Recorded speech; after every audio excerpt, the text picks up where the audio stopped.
小故事屋，过年好。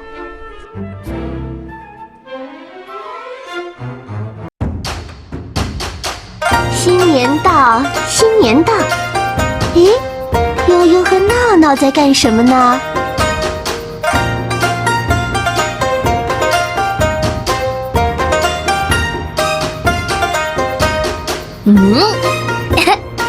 哈哈，真好看！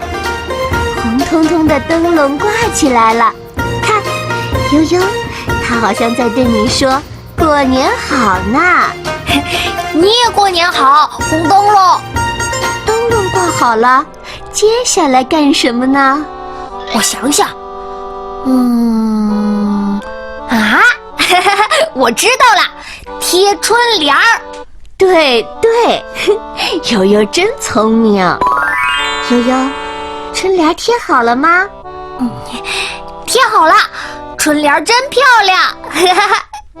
哇，快看，悠悠，春联好像也在对你说“过年好”呢。你也过年好，春联儿。可是我怎么觉得好像还少点什么呢？少什么呢？没错，还缺一个“福”字。悠悠，快贴上吧。真好看。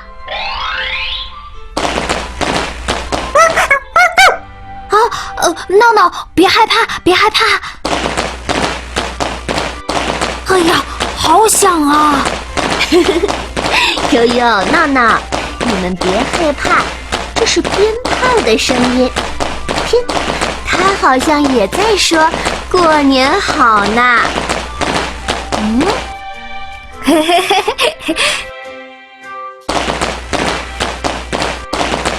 你也过年好，鞭炮。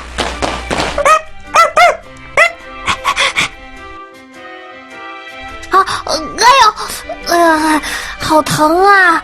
哎呀，悠悠、闹闹，你们没事吧？闹闹，你没事吧？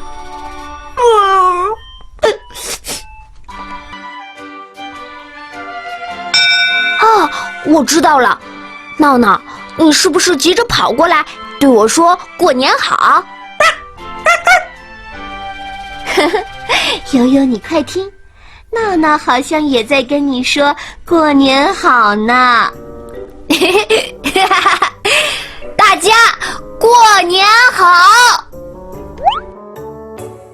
小朋友们，今天的故事就讲到这里啦。